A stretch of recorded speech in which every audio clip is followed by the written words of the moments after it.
My grandmother, like everybody's grandmother, was an old woman. मेरी grandmother जैसे दूसरों की grandmother होती है, सबकी grandmother जो होती है उन्हीं के समान एक old woman थी, एक बूढ़ी औरत थी. She had been old and wrinkled for the 20 years that I had known her. वह बूढ़ी थी, बूढ़ी हो चुकी थी और उसके चेहरे पर रिंकल्स का मीन होता है झुर्रियां थी. फॉर द 20 years, 20 सालों से, दैट आई हैड नोन हर, जब से मैं उसको जानता था. तो वो क्या कह रहा है ऑथर की 20 सालों से जब से मैं उसको जानता था, मेरी ग्रैंडमदर जो थी वह बूढ़ी थी और उसके चेहरे पर झुर्रियां थी. People said that she had once been young and pretty and had even had a husband. लोग ऐसा कहते हैं कि वह कभी यंग हुआ करती थी और सुंदर भी हुआ करती थी और यहाँ तक कि उसके हस्बैंड भी था. But that was hard to believe, लेकिन यह विश्वास करना बहुत ही मुश्किल था. माई ग्रैंडफादर्स पोर्ट्रेट, पोर्ट्रेट यानी जो पिक्चर होती है. माई grandfather's portrait hung about the mantel piece in the drawing room. अब मेंटल पीस क्या होता है? मेंटल पीस का मतलब होता है फायर प्लेस. आप लोगों ने मूवीज में या देखा होगा कि जो ठंडे प्रदेश होते हैं वहां पर आप लोगों ने देखा होगा घर के अंदर जो है एक शेल्फ बनी हुई होती है जिसके ऊपर दीवार होती है और नीचे जो है वो आग लगाई जाती है, तो उसको मेंटल पीस बोला जाता है.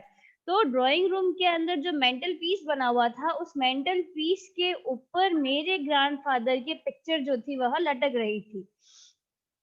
ही wore a big turban, turban यानी जो पगड़ी होती है, उसने एक बहुत बड़ी सी पगड़ी पहनी हुई थी. एंड लूज फिटिंग क्लॉथ, और ढीले ढाले कपड़े वो पहने हुए थे. यानी कि जो मेरे ग्रैंडफादर की जो पिक्चर थी उस पिक्चर के अंदर ग्रैंडफादर ने एक टर्बन पहनी हुई थी और ढीले कपड़े पहने हुए थे. His long white beard, beard यानी दाढ़ी, covered the best part of his chest. उनकी जो लंबी सी सफेद दाढ़ी थी उसने उनकी चेस्ट का काफी पार्ट जो है वो कवर कर रखा था. And he looked at least 100 years old, और वह लगभग 100 साल के लगते थे. He did not look the sort of person who would have a wife or children. उनको देखकर ऐसा नहीं लगता था कि उनके कोई पत्नी या बच्चे होंगे. He looked as if he could only have lots and lots of grandchildren. उनको देखकर ऐसा लगता था मानो सिर्फ उनके पास में उनके बहुत सारे जो है वो ग्रैंड चिल्ड्रन हो. ग्रैंड चिल्ड्रन यानी जो पोते पोती होते हैं वह. As for my grandmother being young and pretty, the thought was almost revolting. और जैसे कि मेरी ग्रैंड मदर के बारे में कि वह बहुत ही यंग थी, एक समय में बहुत सुंदर थी, तो यह जो विचार है वह थोड़ा सा रिवॉल्टिंग था, यानी कि थोड़ा सा घुमाने वाला, हैरान करने वाला थॉट था. She often told us of the games she used to play as a child. वह अक्सर हमें उन गेम्स के बारे में बताया करती थी जो वह जब बच्ची थी, यानी कि जब मेरी ग्रैंड मदर एक छोटी लड़की थी, जब छोटी बच्ची थी, वो जो गेम खेलती थी उन गेम के बारे में वह ऑथर को और उन सबको बताया करती थी. That seemed quite absurd, absurd यानी जो बहुत ही भद्दे से, गंदे से. एंड अनडिग्निफाइड, अनडिग्निफाइड यानी अप्रतिष्ठित, ऑन हर पार्ट.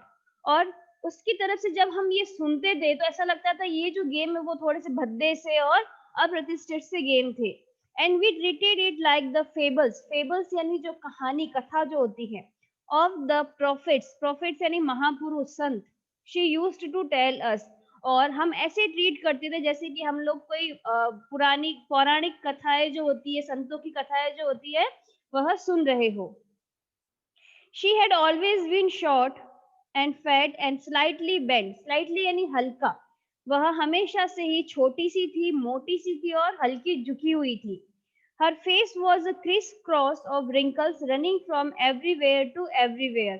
उसके पूरे चेहरे के ऊपर झुर्रियां पड़ी हुई थी. No, we were certain she had always been as we had known her. नहीं, हम निश्चित थे कि वह हमेशा से ऐसी ही रही होगी जब से हम उसको जानते थे. Old, so terribly old that she could not have grown older. बूढ़ा, इतना ज्यादा वृद्ध, इतने भयानक रूप से वृद्ध थी कि उसको और ज्यादा वृद्ध होने की आवश्यकता नहीं थी. And had stayed at the same age for 20 years, और मानो ऐसा लग रहा था कि पिछले 20 सालों से उसकी जो उम्र है वह रुक सी गई है, यानी कि 20 सालों से हम उसको जानते थे तो और 20 सालों से वह ऐसी ही लग रही थी कि उसके चेहरे पे झुर्रियाँ पड़ी हुई थी, वो बहुत भद्दी सी दिखती थी, बहुत ज़्यादा बूढ़ी भी थी। She could never have been pretty, वो कभी भी सुंदर नहीं रही होगी, but she was always beautiful, लेकिन एक्चुअल में देखा जाए तो वह सुंदर थी। She hovered about the house in spotless white with one hand resting on her waist यानी कमर, to balance her stoop and the other telling the beads of her rosary, rosary यानी माला, beads यानी मोती। तो वो क्या करती थी कि वह बिल्कुल व्हाइट रंग की, सफेद रंग की साड़ी पहनती थी जिसमें बिल्कुल भी धब्बे नहीं होते थे, और अपनी झुकी हुई कमर को अपने एक हाथ से सपोर्ट करते हुए, बैलेंस देते हुए वो लड़खड़ाते हुए पूरे घर के अंदर घूमती रहती थी, और दूसरे हाथ के अंदर उसके हमेशा एक मोतियों की माला होती थी। हर सिल्वर लॉक्स यानी जो उसके सफेद बाल थे, वर स्कैटर्ड यानी बिखरना, अनटाइडली ओवर हर पेल, उसका जो पीला सा चेहरा होता है, पकड़ face, and her lips constantly moved in inaudible prayer. उसके जो सफेद बाल थे वह उसके उस पीले से झुर्रीदार चेहरे के ऊपर बड़े ही अव्यवस्थित तरीके से बिखरे हुए रहते थे। उसके जो होठ थे, उसके जो लिप्स थे, वह लगातार एक प्रेयर के अंदर चलते रहते थे। प्रेयर, इनऑडिबल प्रेयर यानी कि अस्पष्ट, जिसको हम सुन नहीं सकते। तो वो मन ही मन क्या करती रहती थी, प्रेयर करती रहती थी। या शी वॉज ब्यूटीफुल, हाँ वो बहुत सुंदर थी। She was like the winter landscape in the mountain, वह किसकी जैसे लगती थी, सर्दियों के अंदर पहाड़ों का जो प्राकृतिक दृश्य होता है, यानी पहाड़ों पे जो बिल्कुल बर्फ गिरी हुई होती है और कितना सुंदर सा दृश्य होता है, उसके समान लगती थी। And expense of pure white serenity, और ऐसे लगता था कि चारों तरफ जो है वह शुद्ध सफेद शांति ही शांति फैली हुई थी। ब्रेथिंग पीस एंड कंटेंटमेंट, और वह बहुत ज्यादा शांति से सांस लेती थी और बहुत ही ज्यादा संतुष्ट थी। यानी कि ग्रैंड मदर का कंपैरिजन किया है, किससे किया है कि विंटर के अंदर जब जो माउंटेन्स जो होते हैं, वो प्राकृतिक दृश्य जो होता है वो कितना सुंदर सा होता है, जो एकदम सफेद होता है, और वहां पर बिल्कुल भी सफेद होता है, वहां पे बहुत ज्यादा शांति और संतुष्टि महसूस की जा सकती है। My grandmother and I were a good friend, मेरी ग्रैंड मदर और मैं बहुत ही अच्छे दोस्त थे। My parents left me with her when they went to live in the city, मेरे पेरेंट्स ने मुझे मेरी ग्रैंड मदर के पास छोड़ दिया था जब वह शहर में रहने के लिए गए थे। And we were constantly together, और तब से हम लोग लगातार साथ रह रहे थे। She use to wake me up in the morning, वह मुझे हमेशा सुबह जल्दी उठाया करती थी। And get me ready for school, और मुझे स्कूल के लिए तैयार किया करती थी। She said her morning prayer in a monotonous song. Monotonous का मतलब होता है बोरिंग, उबाऊ, और वह अपनी मॉर्निंग की जो प्रेयर होती है वो बड़े ही उबाऊ तरीके से, बड़े ही बोरिंग तरीके से गाया करती थी। While she bathed and dressed me in the hope that I would listen and get to know it by heart. जब वह मुझे नहलाती, मुझे तैयार करती, तो इस आशा के अंदर वो हमेशा उस जो उबाऊ सी जो प्रेयर थी उसको गाती रहती थी कि मैं भी उसको सुनूं और उसको सीखने की कोशिश करूं। आई लिसन, मैं उसकी प्रेयर को सुनता, because I loved her voice, क्योंकि मुझे उसकी जो आवाज थी वो बहुत ही अच्छी लगती थी। But never bother to learn it, लेकिन मैंने कभी भी उसको सीखने की कोशिश नहीं की, मैंने कभी भी उसको सीखना नहीं चाहा। Then she would fetch my wooden slate, उसके बाद में वो मेरी लकड़ी की जो स्लेट होती थी उसको लेकर आती थी। Which she had already washed, जिसको वो पहले से ही धोकर रखती थी। एंड प्लास्टर्ड विद येलो चौक, और जो पीली मिट्टी होती है उससे वह उसको लेप करके रखती थी। After a breakfast, sorry, a tiny earthen ink pot and a red pen tied them all in a bundle and hand it to me. तो मेरी ग्रैंड मदर क्या करती थी, मुझे तैयार करने के बाद में मेरी जो वुडन स्लेट होती थी जिसको येलो चौक से प्लास्टर्ड किया हुआ होता था वो, और मिट्टी का जो इंक पॉट होता था वह, और एक लाल पेन, इन तीनों को एक बंडल में बांधती थी और मुझे मेरे हाथों में दे देती थी। After a breakfast of thick, thick यानी मोटी, स्टेल यानी बासी, chapati with a little butter and sugar spread on it. उसके बाद में क्या होता था कि वह मुझे एक मोटी सी बासी चपाती देती थी जिसके ऊपर बटर लगा हुआ होता था और शक्कर जो है वो डाली हुई होती थी। उसका मैं नाश्ता करता था। वी वेंट टू स्कूल और उसके बाद हम लोग स्कूल चले जाते थे। She carried several steel chapatis with her for the village dogs और वह अपने साथ में बहुत सारी बासी चपातीज को लेकर चलती थी गांव के कुत्तों के लिए। My grandmother always went to school with me. मेरी ग्रैंड मदर जो थी वह हमेशा मेरे साथ में स्कूल जाती थी because the school was attached to the temple, क्योंकि जो स्कूल थी मेरी वह टेम्पल से अटैच्ड थी। द प्रीस्ट यानी पुजारी taught us the alphabet and the morning prayer। जो पुजारी थे वह हमें अल्फाबेट्स और मॉर्निंग प्रेयर सिखाते थे। while the children sat in row यानी पंक्ति on either side of the veranda singing the alphabet or the prayer in a chorus यानी जो ग्रुप होता है समूह। My grandmother sat inside reading the scripture यानी जो धार्मिक ग्रंथ होते हैं वो।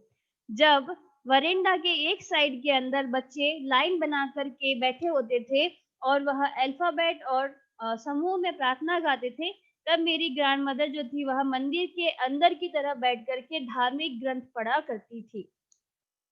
When we had both finished, जब हम दोनों का काम खत्म हो जाता, we would walk back together, तो हम दोनों वापस साथ में आ जाते। This time the village dogs would meet us at the temple door, और इस समय जो गांव के कुत्ते जो थे वह हमें मंदिर के दरवाजे पर मिलते थे।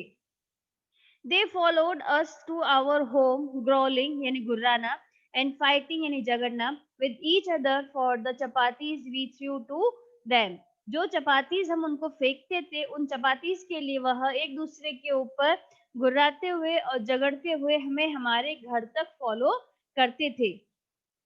When my parents were comfortably settled in the city, they sent for us। जब मेरे पेरेंट्स अच्छे से आराम से शहर के अंदर सेटल हो गए, उन्होंने हमें बुला दिया। That was a turning point in our friendship। और यही हमारी दोस्ती के अंदर, यही हमारी मित्रता के अंदर एक टर्निंग पॉइंट था। Although we share the same room, यद्यपि हम लोग एक ही रूम शेयर करते थे, my grandmother no longer came to school with me। लेकिन अब मेरी जो ग्रैंड मदर थी वह मेरे साथ स्कूल नहीं आती थी, मुझे स्कूल छोड़ने नहीं आती थी। I used to go to an English school in a motor bus, क्योंकि अब मैं एक मोटर बस के अंदर इंग्लिश स्कूल में जाता था। There were no dogs in the streets, वहां गलियों में अब डॉग्स भी नहीं थे। And she took to feeding sparrows in the courtyard यानी आंगन ऑफ आवर सिटी हाउस। और हमारे शहर के घर का जो आंगन था, तो जो मेरी ग्रैंड मदर थी वहां आंगन में बैठ करके स्पैरोज को दाना डालती थी। As the year rolled by we saw, rolled by यानी पास्ड बाय गुजरना, we saw less of each other. जैसे जैसे समय बीतता गया, साल बीतते गए, हम लोग एक दूसरे से कम मिलने लगे। For some time she continue to wake me up. कुछ समय तक तो वह मुझे उठाती थी and get me ready for school, मुझे स्कूल के लिए तैयार भी करती थी। When I came back she would ask me what the teacher had taught me. और जब भी मैं स्कूल से आता तो वो मुझसे पूछती कि आज टीचर ने हमें क्या पढ़ाया। I would tell her English words, मैं उन्हें, मेरी ग्रैंड मदर को इंग्लिश वर्ड्स बताता कि मैंने जो इंग्लिश वर्ड्स पढ़े होते थे स्कूल में उनके बारे में बताता। And little things of western science and learning, और मैं पश्चिमी विज्ञान और ज्ञान के बारे में उनको बताता। द लॉ ऑफ ग्रेविटी, गुरुत्वाकर्षण के नियम के बारे में बताता। आर्किमिडीज प्रिंसिपल, आर्किमिडीज सिद्धांत के बारे में बताता। और द वर्ल्ड बीइंग राउंड, और जो दुनिया गोल है उसके बारे में मेरी ग्रैंड मदर को बताता। दिस मेड हर अनहैप्पी, और ये सुनकर के मेरी जो ग्रैंड मदर थी वह थोड़ी सी उदास हो जाती थी। She could not help me with my lesson, वह मेरे लेसन में अब मेरी कोई मदद नहीं कर सकती थी। She did not believe in the things they taught at the English school, English school के अंदर हमें जो भी पढ़ाया जाता था उसके ऊपर मेरी ग्रैंड मदर को बिल्कुल भी विश्वास नहीं था। And was distressed that there was no teaching about God and scripture, और वह हमेशा परेशान रहती थी कि इंग्लिश स्कूल के अंदर भगवान और धार्मिक ग्रंथों के बारे में नहीं सिखाया जाता था। One day I announce that we were being given music lesson. एक दिन मैंने घर पे आकर के अनाउंसमेंट की कि आज हमें म्यूजिक का लेसन दिया गया। शी वॉज वेरी डिस्टर्ब, वो बहुत ज्यादा परेशान हो गई थी।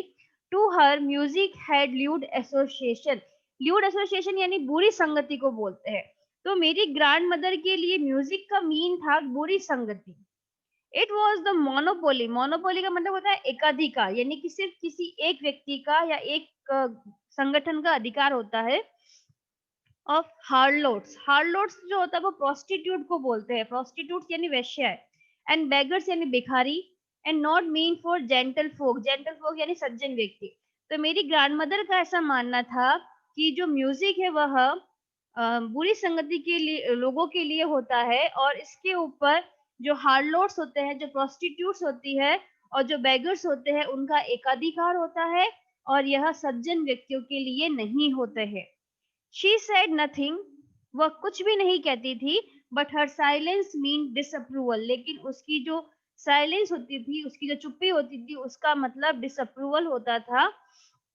She really talk to me after that, और उसके बाद में वह मुझसे कभी कभार ही बात करती थी, यानी कि वह मुझसे बहुत ही कम बात किया करती थी।